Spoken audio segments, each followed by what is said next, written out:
जय सीताराम आप सभी को।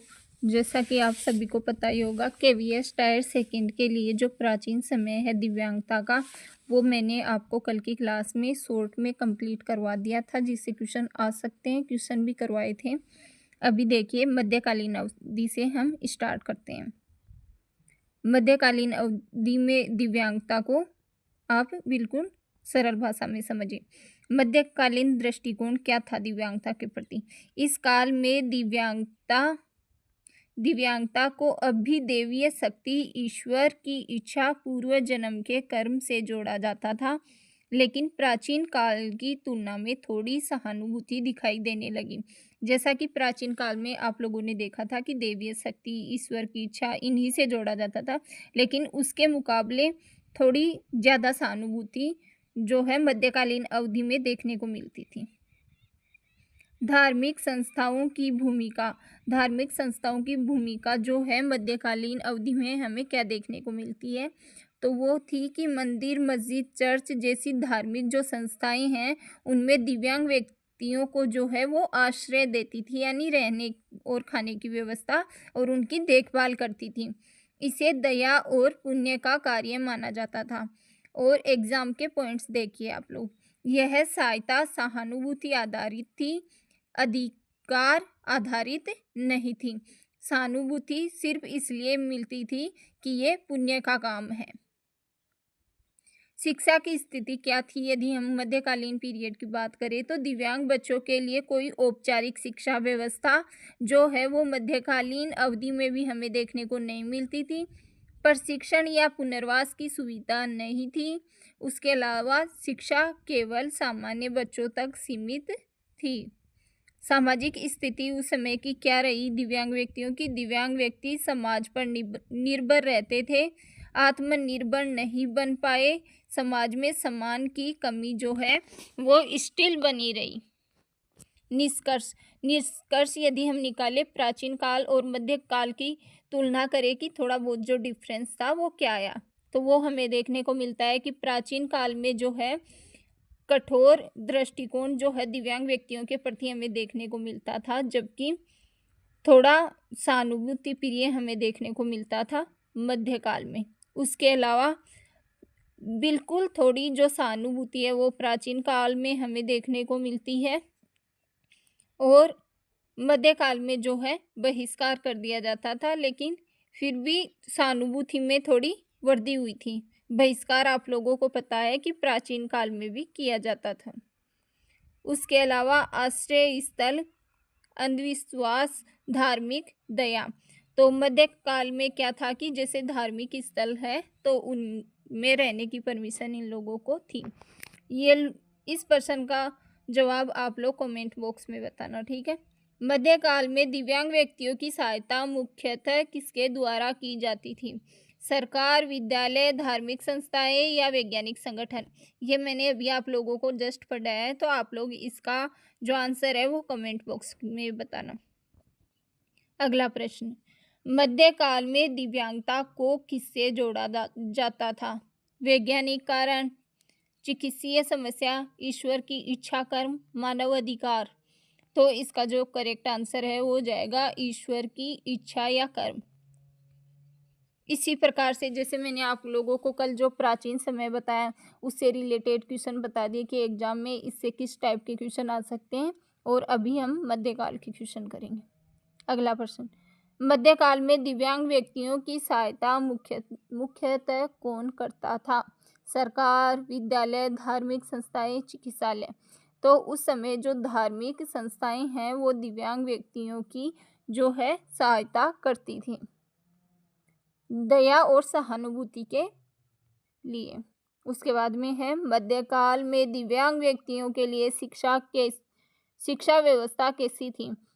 तो शिक्षा व्यवस्था के बारे में मैंने आप लोगों को अभी बताया था। समावेशी शिक्षा तो उस समय थी नहीं, विशेष विद्यालय भी नहीं थे, औपचारिक शिक्षा भी नहीं थी, तकनीकी शिक्षा जो है वो भी नहीं थी।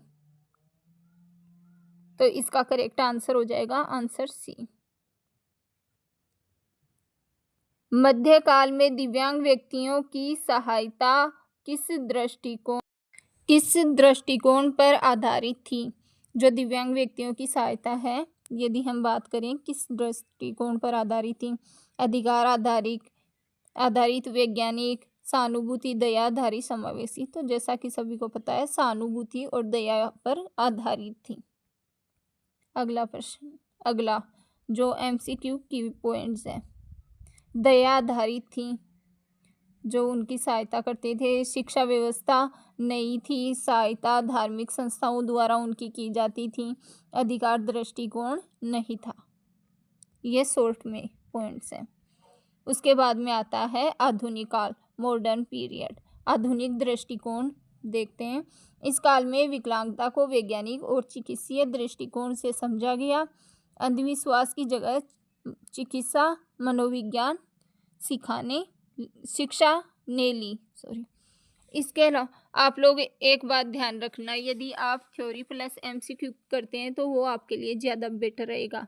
उससे आपको पता चलता है कि कैसे लिखना है, क्या लिखना है, क्योंकि आप सभी को पता है कि केवीएस में जो है तो आपको थ्योरी भी लिखनी पड़ेगी। तो मेरे हिसाब से ये ज़्यादा अच्छा रहेगा। बाकी आप लोगों को यदि सिर्फ क्वेश्चन करने हैं तो वो आप लोग देख लेना। नेक्स्ट देखिए, प्रमुख परिवर्तन है वो क्या हुए?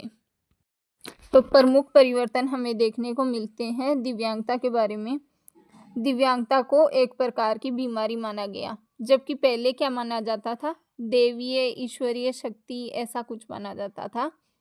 फिर उसके बाद में उपचार प्रशिक्षण योग्य इसको समझा गया, क्योंकि इसको बीमारी माना गया। विशेष विद्यालयों की शुरुआत जो है वो आधुनिक काल में हमें देखने को मिलती है। शिक्षा के क्षेत्र में भी विकास हुआ। अलग अलग दिव्यांगताओं के लिए विशेष विद्यालय जो है आधुनिक काल से हमें देखने को मिलते हैं। विशेष शिक्षक, विशेष पाठ्यक्रम विकसित किए गए। सीमाएं, लिमिटेशंस क्या थी? दिव्यांग बच्चों को सामान्य बच्चों से अलग रखा गया। पूर्ण समावेशन नहीं था, जो आज के समय में है। अलग से इनको पढ़ाया जाता था, समावेशी शिक्षा नहीं थी। तो इसके क्वेश्चन देखिए। आधुनिक काल में दिव्यांगता को किस दृष्टिकोण से देखा गया? धार्मिक, अंधविश्वास, चिकित्सीय वैज्ञानिक, सामाजिक। तो आधुनिक काल में इसको जो है चिकित्सीय वैज्ञानिक की ये बीमारी है और ये ठीक हो सकती है, तो उसी रूप में इसको देखा गया। नेक्स्ट प्रश्न, आधुनिक काल में कौन सा मॉडल प्रमुख था? तो आधुनिक काल में चिकित्सीय मॉडल जो है वो सबसे प्रमुख था। यूनिट फर्स्ट जो है इसका बाइलिंगुअल, जो दोनों भाषाओं में है। मैं रिपीटेशन करवा देती हूँ क्वेश्चंस का जो अभी मैंने करवाए उनका एक बार फिर। प्राचीन काल में दिव्यांगता को किस रूप में देखा जाता था? An ancient period disability was considered as medical problem, चिकित्सीय समस्या, सोशल इशू, सामाजिक समस्या, डिवाइन कर्स, देवीय प्रकोप, ह्यूमन राइट्स इश्यू, मानव अधिकार। तो इसका जो मैंने पहले करवा दिया है, लेकिन यहाँ पे मैंने दोनों भाषाओं में लिया है। कुछ बच्चे इंग्लिश से भी है। इंग्लिश मुझे फ़िलहाल इतनी आती नहीं है, फिर भी मैंने कोशिश की है कि जो सभी बच्चे हैं उनको समझ में आए। तो इनका जो करेक्ट आंसर है वो होगा डिवाइन कर्स, देवीय प्रकोप। ये जो मैंने अभी इसके क्वेश्चन करवाए हैं उनको बस एक जगह करके रिवाइज के तौर पर देख लेते हैं यहाँ पे। प्राचीन समाज में दिव्यांगता बच्चों के साथ क्या किया जाता था? How were children with disabilities treated in ancient society? तो इसमें ऑप्शन ए है गिवन स्पेशल एजुकेशन, उनको विशेष शिक्षा दी जाती थी। ट्रीटेड इक्वली, समान व्यवहार किया जाता था। सोशली एक्सक्लूडेड, समाज से अलग। गिवन गवर्नमेंट सपोर्ट, सरकारी सहायता। तो जैसा सभी को पता है प्राचीन समाज में ऐसा कुछ नहीं था, उनको समाज से बहिष्कृत यानी समाज से अलग ही रखा जाता था। तो यहाँ पे जो करेक्ट आंसर है वो हमें सी देखने को मिलेगा। नेक्स्ट, मध्यकाल में दिव्यांग व्यक्तियों की सहायता मुख्यतः किसके द्वारा की जाती थी? During medieval period who mainly supported persons with disabilities? Option A यहाँ पे है government, option B schools, option C religious institutes और ऑप्शन डी एनजीओज, गैर सरकारी संगठन। तो मध्यकाल में किसके द्वारा? मध्यकाल में आप सभी को पता है धार्मिक संस्थाएं की उन्हें जो है धार्मिक सहानुभूति मिल जाती थी। फिर मध्यकाल में दिव्यांगता के प्रति दृष्टिकोण कैसा था? The approach towards disability in medieval period was, तो इसमें ऑप्शन ए दे रखा है साइंटिफिक वैज्ञानिक, राइट्स बेस्ड अधिकार आधारित, सिंपैथी बेस्ड दया आधारित, इंक्लूसिव यानी समावेशी।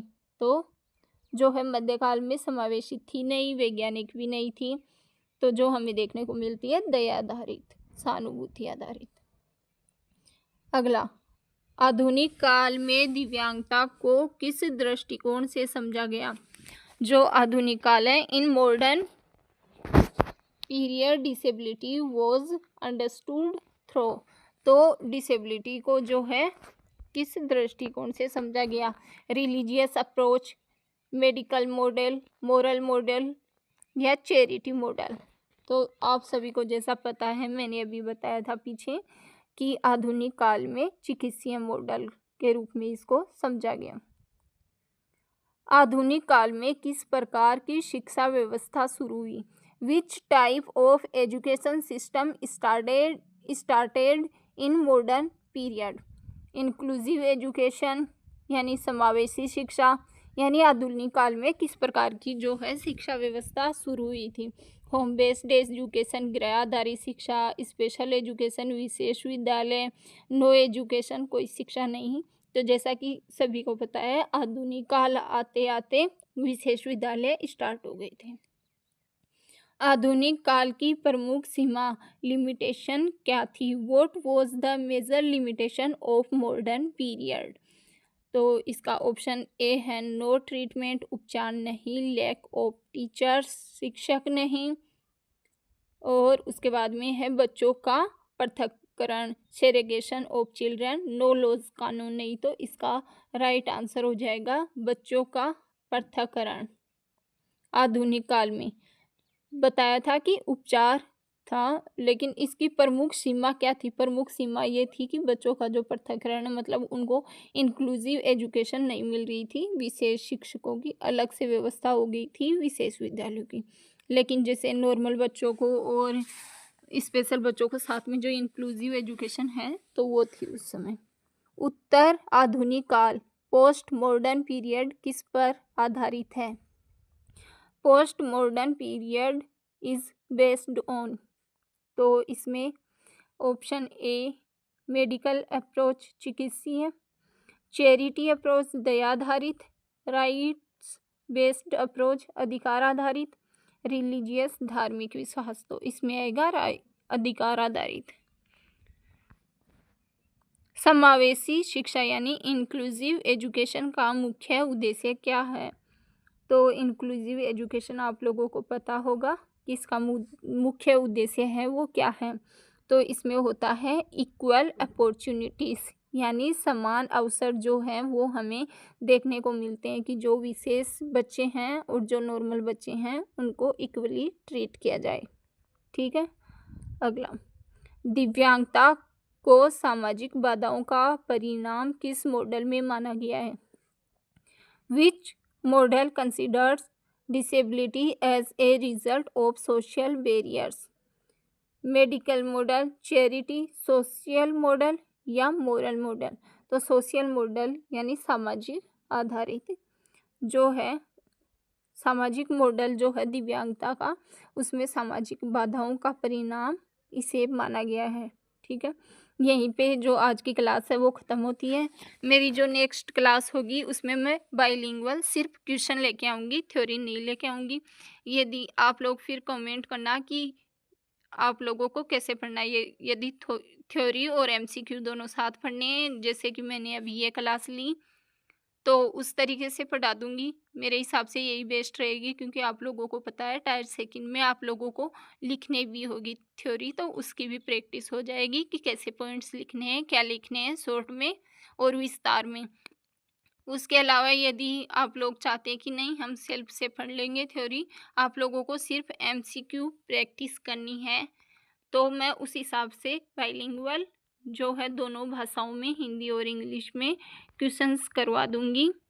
और आप बता देना कि कितने क्वेश्चन एक क्लास में करवाऊँ। आप जितने बोलेंगे उस हिसाब से करवा दूँगी। वैसे मैं छोटी क्लास लेती हूँ कि ज़्यादातर लोग बड़ी क्लास देखना पसंद नहीं करते। यदि वीडियो अच्छा लगा हो तो चैनल को सपोर्ट करें और सब्सक्राइब ज़रूर करें, और अपने जो स्पेशल एजुकेशन से आप लोगों से जुड़े हुए आपके फ्रेंड्स हैं उनके पास शेयर करें। धन्यवाद क्लास देखने के लिए।